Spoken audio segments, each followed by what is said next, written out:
तो कल को हमने पीपीसी पढ़ा था। पीपीसी में क्या था कि PPC is the different possible combination of two goods produced in given resources. ठीक है, अब क्या है पीपीसी में मैंने तुम्हें बताया था कि पीपीसी के जो दो फीचर्स होते हैं वो क्या होता है कि PPC slopes downward from left to right plus PPC is concave to the origin. ठीक है, तो ये तो हुई बेटा पीपीसी की बात। अब क्या होता है कि 4 मार्क्स का एक क्वेश्चन आता है बोर्ड में, वो ये आता है कि explain the central problem what to produce with the help of PPC. क्या बोलेंगे वो? एक्सप्लेन द सेंट्रल प्रॉब्लम, और वो सेंट्रल प्रॉब्लम कोई सी भी हो जाएगी, चाहे वो व्हाट टू प्रोड्यूस होगी, चाहे वो हाउ टू प्रोड्यूस होगी, चाहे वो whom टू प्रोड्यूस होगी, कोई सी प्रॉब्लम को बोलेंगे कि पीपीसी के साथ आप उसे शो कीजिए। तो अभी कैसे शो किया जाएगा? सपोज हमारा जो फर्स्ट सेंट्रल प्रॉब्लम है वो क्या है?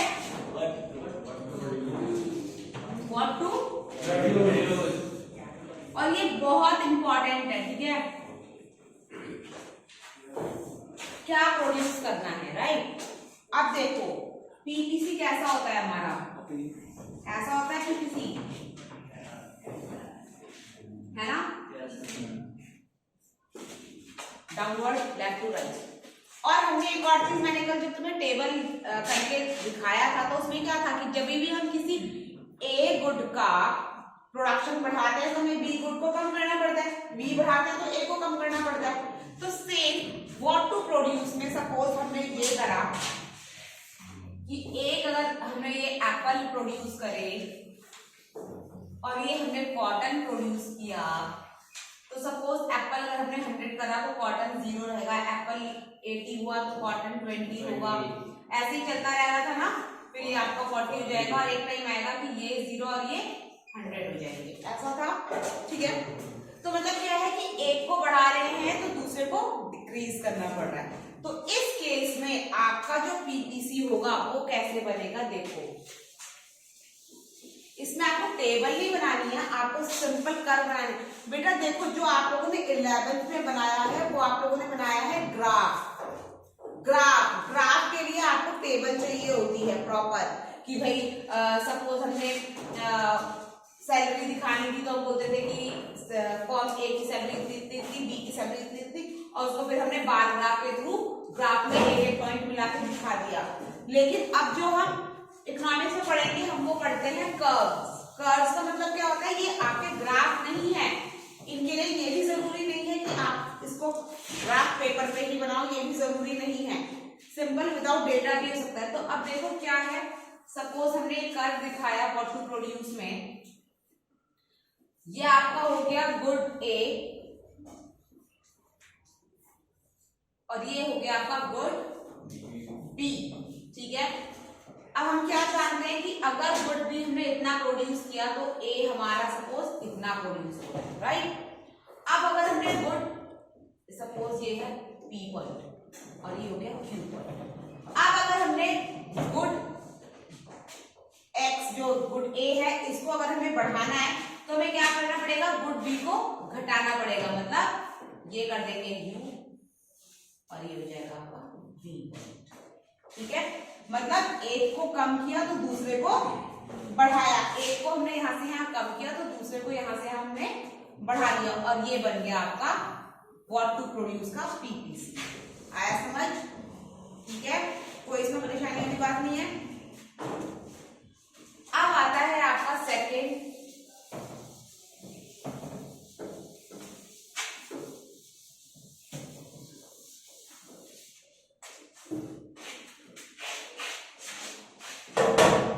जो आपकी सेंट्रल प्रॉब्लम है वो क्या है? How to produce. तो हाउ टू प्रोड्यूस में क्या क्या था बेटा? एक था आपका लेबर इंटेंसिव और एक कैपिटल इंटेंसिव।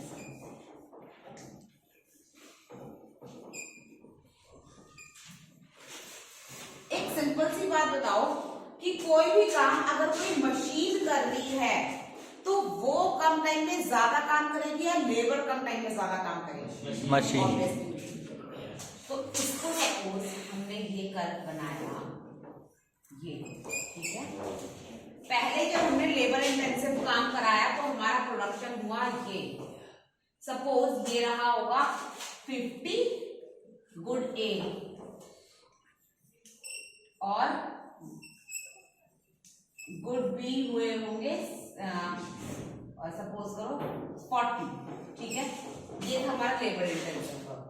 इसको हम क्या लिख देंगे? Labour intensive.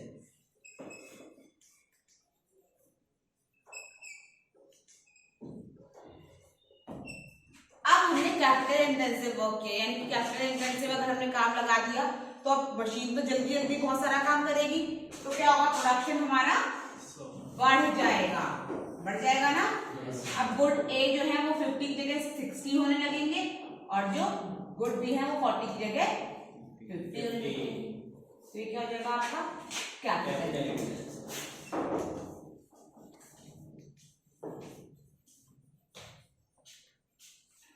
इजी है, इसमें कुछ तो ऐसा ही है, ठीक है। अब नेक्स्ट आता है हमारा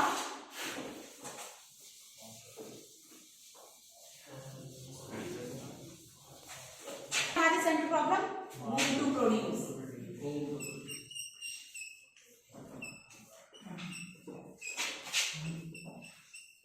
ठीक है, अब मूव टू प्रोड्यूस में क्या था बेटा? एक तो था आपका रिचर्ड्स सेकंड इज पुअरर। एक सिंपल सी बात है बेटा कि जो कंट्री के, सीधे हो गया बैठो, एक कंट्री में ज्यादा जो खर्चा है वो कौन लोग करते हैं? रिचर्स या पुअरर्स? तो कोई ऐसी चीज जो रिचर्स के लिए बनाते हैं तो ऑब्वियसली रिचर पीपल जो होते हैं वो उस पर ज्यादा इन्वेस्ट करते हैं ना। तो अगर हम पीपीसी का कर्व देखते हैं तो जो डिमांड होगी या जो प्रोडक्शन होगी वो रिचर्स की ज्यादा होगी या पुअरर्स की ज्यादा होगी? तो इसके जैसे सपोज ये वाला जो कर्व है, जब हमारा गुड ए और ये है आपका गुड बी 50 एंड 40 है, तो ये हो गया पुअरर्स के लिए, ठीक है, जो पुअर सेक्शन है, ठीक। और अगर हम रिचर्स का देखेंगे तो वो क्या हो जाएगा? बढ़ जाएगा। क्या हो जाएगा? ये क्या हो गया आपका? रिचर्स, ठीक है। तो ये हो गया आपका सेंट्रल प्रॉब्लम विद पीपीसी, ठीक है। तो ये भी आपका बहुत इंपॉर्टेंट है बोर्ड के पॉइंट ऑफ व्यू से। अब there is another point also which is equally important and that is attainable and non attainable, ठीक है। क्या बोल रही हूं मैं? Attainable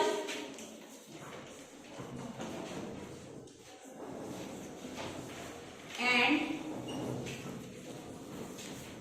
non attainable. तुम्हें अटेनेबल वर्ड का मीनिंग पता है? अटेनेबल वर्ड का मीनिंग क्या होता है? अटेन का मतलब पता है? सबसे पहले तुम्हें जरूरत है कि अपनी इंग्लिश इंप्रूव करनी चाहिए तुम्हें, ठीक है। अगर तुम्हारी इंग्लिश इंप्रूव हो गई तो ये छोटी मोटी चीजें तुम्हें मैटर ही नहीं करेगी। अटेन का मतलब होता है बेटा किसी भी चीज को प्राप्त करना, ठीक। अब सुनो, सपोज मैंने तुम में से किसी को भी 100 रुपीज दिए, ठीक है, और मार्केट से बोला कि जाओ मार्केट में जाके एक चॉकलेट और एक बर्गर खा के आ जाओ, तो 100 रुपए में तो ले आओगे ना, तुम खा लोगे ना एक चॉकलेट और एक बर्गर, तो खा ही लोगे। लेकिन अगर मैंने बोला ये लो 100 रुपए और इस 100 रुपए से एक अच्छा सा चीज बर्स्ट पिज्जा खा के आ जाओ, तो खा लोगे? नहीं खा पाओगे, क्योंकि 100 रुपीज का कोई भी चीज बर्स्ट पिज्जा आएगा ही नहीं, है ना। तो जो चॉकलेट और बर्गर का जो कॉम्बिनेशन था वो 100 रुपीज के हिसाब से अटेनेबल था, कि 100 रुपीज के रिसोर्स में आप चॉकलेट और पिज्जा और चॉकलेट और बर्गर अटेनेबल है, कि आ जाएगा, कि आपने अगर 50 की चॉकलेट ली तो 50 का बर्गर भी आ ही जाएगा, ठीक है। लेकिन पिज्जा तो एक पिज्जा ही 250-300 रुपए का आ जाता है ना। तो उसके साथ आप दूसरी कोई चीज या फिर आप पिज्जा भी नहीं खा सकते, क्योंकि वो 100 रुपीज में अटेनेबल नहीं हो पाएगा। ठीक है, तो इसके लिए हम ये देखते हैं बच्चे, जो हम कर्व बनाते हैं ना, सपोज, चलो मैं पहले तुम्हें टेबल के साथ दिखाती हूँ, हालांकि टेबल बनाने की इसमें जरूरत होती नहीं है। ठीक है,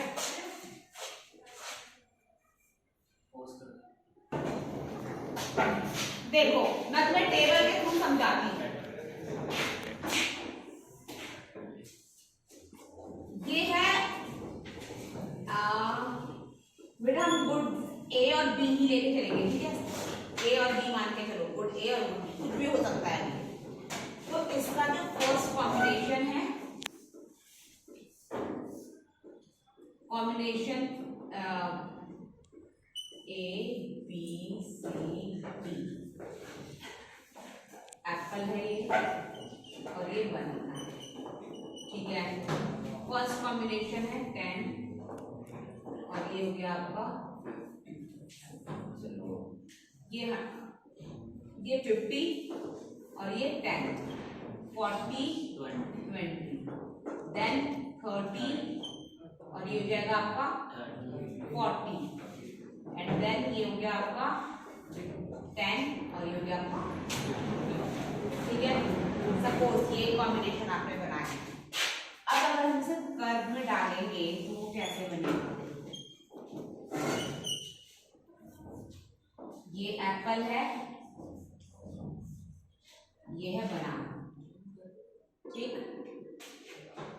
10 20 30 40 एंड 50, 10 20 30 40 एंड 50।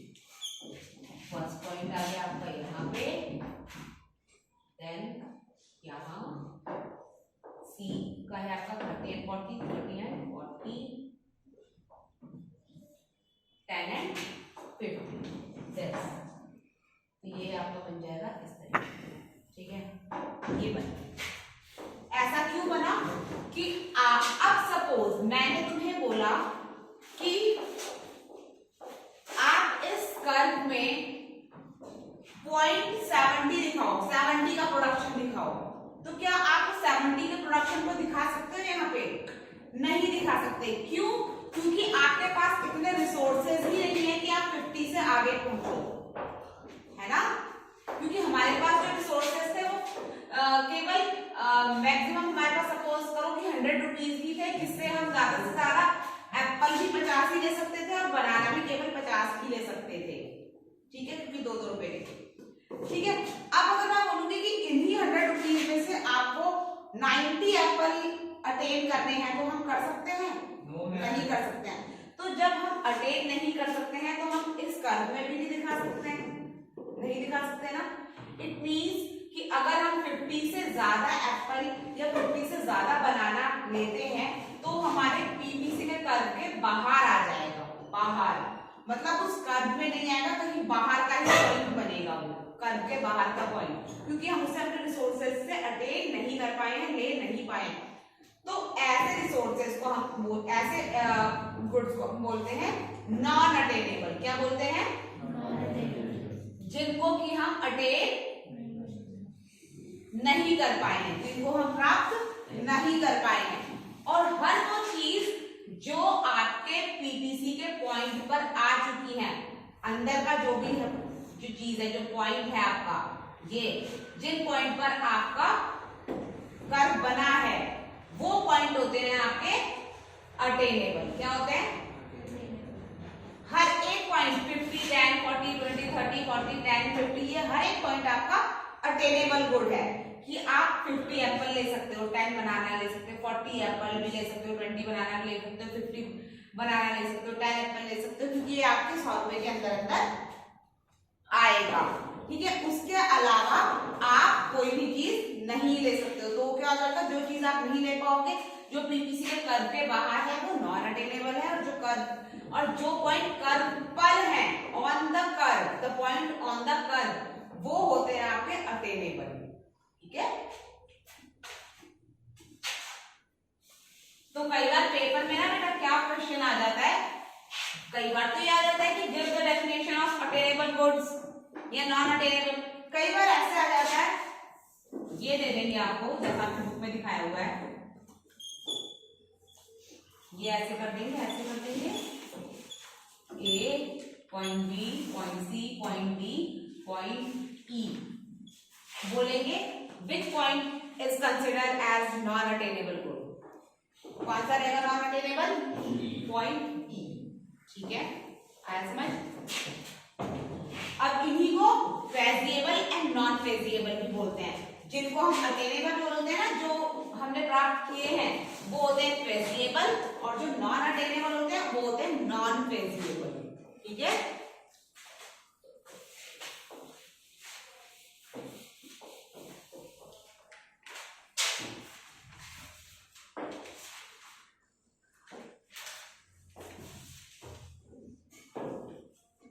अब नेक्स्ट एंड लास्ट टॉपिक है आपका, वो है आपका अपॉर्चुनिटी कॉस्ट।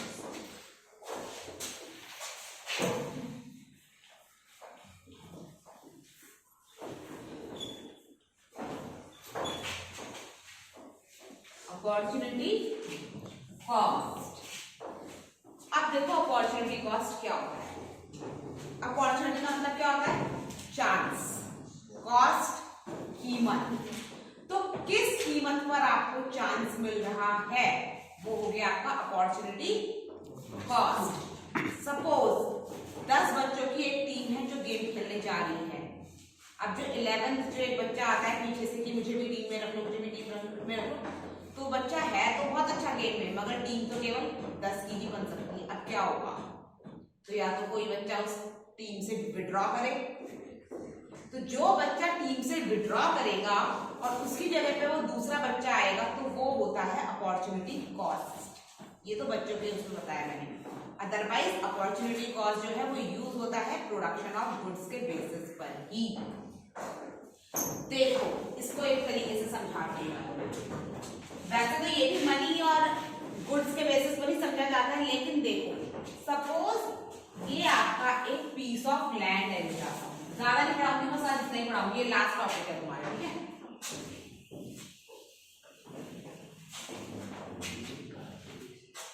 ये आपका एक पीस ऑफ लैंड है। ठीक है बच्चे?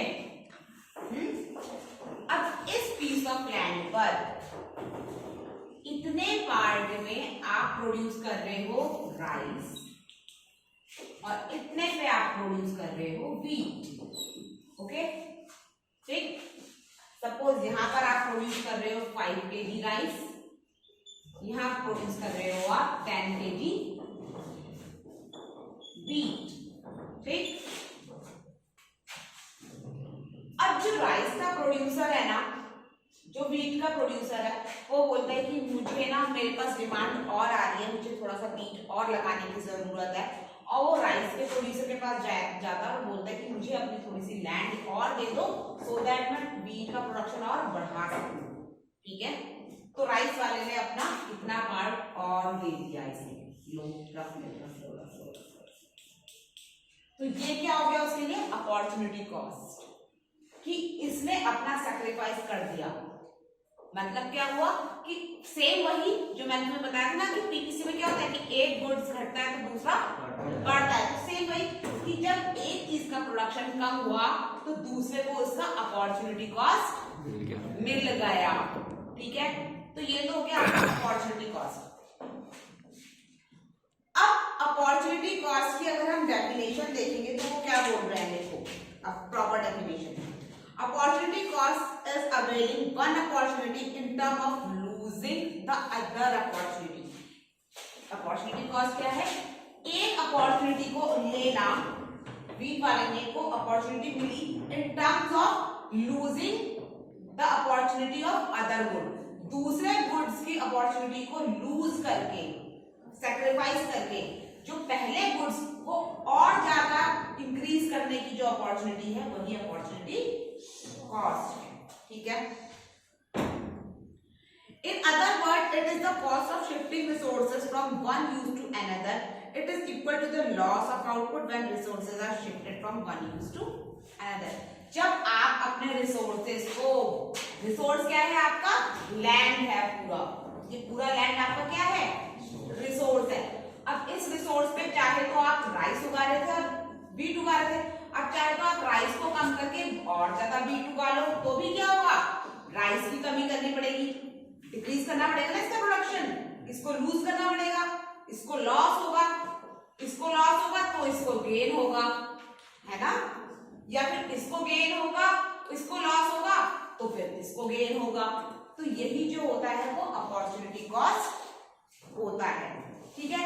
इसीलिए इसका जो फॉर्मूला होता है वो क्या होता है, delta Y upon delta X या फिर delta loss upon delta gain. ये भी और एक्सप्लेन करूंगी बाद में, ठीक है। डेल्टा का मतलब होता है चेंजेस। तो ये तो था टोटल अपॉर्चुनिटी कॉस्ट, ठीक है बच्चे। इसको अगर हम, अब एक होता है मार्जिनल अपॉर्चुनिटी कॉस्ट। अब देखो मार्जिनल अपॉर्चुनिटी कॉस्ट कहां से आया,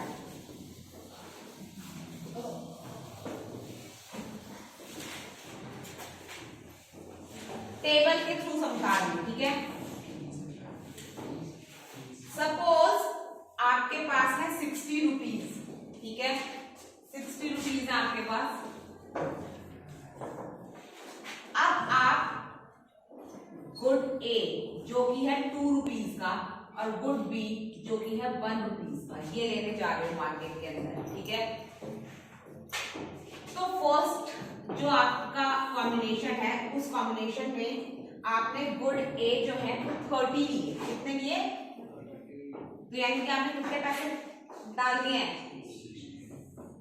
32 जा 60, मतलब पूरे पैसे लग गए, यानी कि गुड बी अब आप नहीं ले पाओगे, यानी कि 0। देन अब आप लेते हो 20, 22 जा 40, कितने पैसे बचे, तो अब गुड बी कितने ले सकते हो, 20 ले सकते हो। अब आप ले रहे हो 20, अब आप ले रहे हो 10, 10 2 जा 20, अब कितने पैसे बचे, 40, तो गुड बी कितने लोगे, 40। अब आप ले रहे हो 0, तो कितने पैसे बचे, तो गुड बी कितने ले सकते हो, 60। ये तो इससे क्या दिख रहा है, अब अगर आप इसका मार्जिनल अपॉर्चुनिटी कॉस्ट निकालते हो, मार्जिनल अपॉर्चुनिटी कॉस्ट जिसको आप बोलते हो एमपीसी, क्या बोलते हो बेटा, मार्जिनल जो ये वर्ड है ना, इसका मतलब भी होता है चेंज, जिसको आप डिनोट करते हो डेल्टा के साथ, ठीक है। एमपीसी जो होता है या एमपीसी या फिर marginal rate of transformation, MRT एक ही चीज है। इसका फॉर्मूला होता है delta loss upon delta gain या फिर delta Y upon delta X. इसको आप एक्स गुड मानो और इसको आप वाई गुड मानो, ठीक है। अब आप ये देखिए डेल्टा वाई मतलब वाई गुड में अभी कितना चेंजेस है, स्टार्टिंग में तो कोई चेंजेस नहीं है, तो इसको हम ब्रेक करा डैश, ठीक है। जैसे हम नीचे आ रहे हैं डेल्टा वाई मतलब वाई गुड में कितना चेंज है, 20 का, ठीक है, और एक्स गुड में कितना चेंज है, 10 का चेंज है, 10 अपॉन 20 अपॉन 10, ठीक है, डिवाइड कर देंगे, 2 डिवाइडेड बाय 1 आ जाएगा, राइट। देन वाई गुड में कितने का चेंज है, 20 से 40, 20, और एक्स गुड में देन 20 एंड, तो क्या देख रहे हैं बेटा हम कि जैसे जैसे हम किसी एक गुड को लूज कर रहे हैं वैसे वैसे हम दूसरे का जो प्रोडक्शन है वो बढ़ा रहे हैं या फिर उसको हम गेन करते जा रहे हैं, ठीक है। अब अगर हम इसे कर्व में डालेंगे तो कर्व कैसे हो जाएगा, वो ऐसे हो जाएगा कि सपोज पहले हम गुड एक्स और गुड वाई, सपोज हम गुड एक्स को इतना ले रहे थे तो वाई को इतना ले रहे थे, फिर गुड एक्स को डिक्रीज किया तो गुड वाई को हमने बढ़ाया, ठीक है।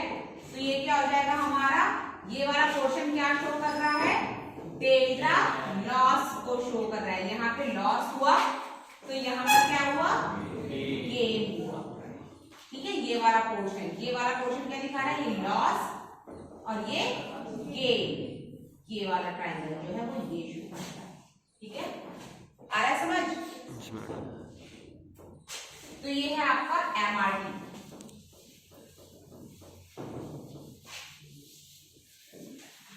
अब हम ये देखेंगे कि हम इसे MRT या MVC क्यों बोल रहे हैं। मार्जिनल का एक्चुअली मीन्स क्या है?